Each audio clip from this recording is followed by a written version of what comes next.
Okay, welcome everyone as we learn the Mishna Yomis for this beautiful Tuesday evening, and we are dedicated by the Fisher family, Nishmas Basi Bas Rabbi Shlomo ben Avram Alevi, Perel Bas Ruvain. We're also dedicated to Nishmas Reb David ben Reb Chaim, Reb Yaakov Yosef ben Reb Dov, Refu Shalema for Moshe ben Chaya Sarah, for the schus of Avram ben Yom Benish ben Malk Yudis and family, by Yol Klugman and family, for their Parnas Gzunt and Nachas, and Refu Shalema for Moshe ben Pesel, Refu Shalema for Avigdoraya ben Rivka Estefano bas Chan, Refu Shalema for Tzipora bas Malka Etel, and Meir ben Chaya Sarah. They should have a Refu Shalema.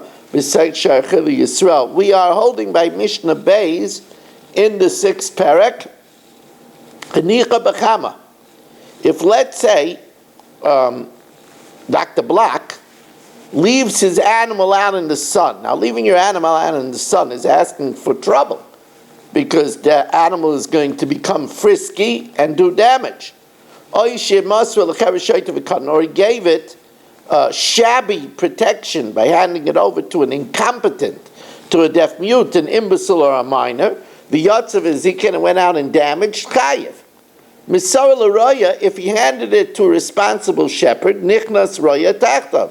The shepherd is responsible instead of him. If it's a tam, he's responsible chatzi nezek, a muad nezek shalom.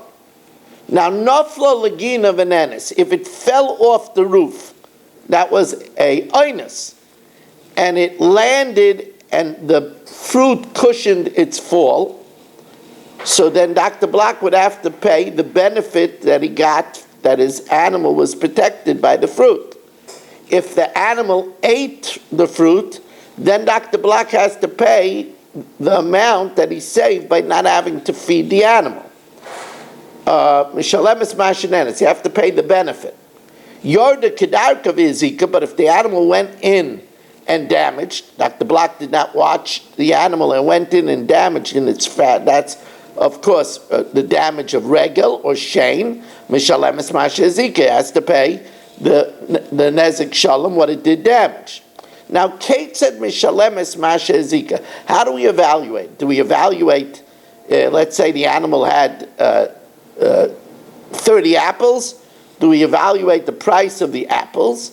So the Tanakama says we're more lenient.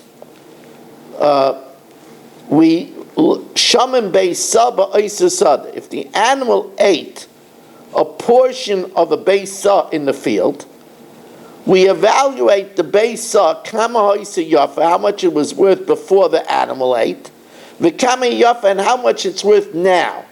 Now the difference in the value of the beisa before and after is going to be less than the actual value of the fruit. Reb Shimon says, no, we don't use this lenient estimation only if it's not ripe fruit. Achla peris gemurim, if it ate ripe fruit, then he has to pay, shalemis peris gemurim, he has to pay for 30 ripe apples. Im sa, if it was a sa, im sa. If, however, it was unripe, then we measure it agav the sa. Now, hamagdish b'soich soda shel chaveiroi sheloi b'rishus. Let's say that Yitz has this devilish look on his face. Yitz piles fruit in Yisrael's property without his permission. And Yisrael's animal eats them potter. He had no permission to put it there. If Yisrael's animal slips on them and gets damaged by them, then Balagad is chayiv, and Yitz is chayiv for putting it there without permission. The Himigdish Bereshus, however, if he put it there with permission, Bala Sada chayiv. If he put it there with permission, then Yisrael is going to be chayiv. Now, earlier we learned the opinion of Rebbe that even if you put it there with permission, it just means put it there at your own risk. So then according to Rebbe, Yisrael still would not be chayiv. But the Gemara says, here it's talking about a case where every year Yisrael told them, I'll watch your produce. This year, Yisrael just said, you can bring it in. But we assume it's like every other year, he meant I'll watch it. And therefore, if something happens, then Yisrael is going to be responsible. We want to thank you very much for another very pleasurable evening of learning. Remember, start time tomorrow night is 8:15, but tomorrow night is followed by a special Chumash shir, and it's still up for grabs if anybody wants to sponsor, 718-916-3100, rmmwsi@aol.com. You can text me or email me, and have a wonderful evening.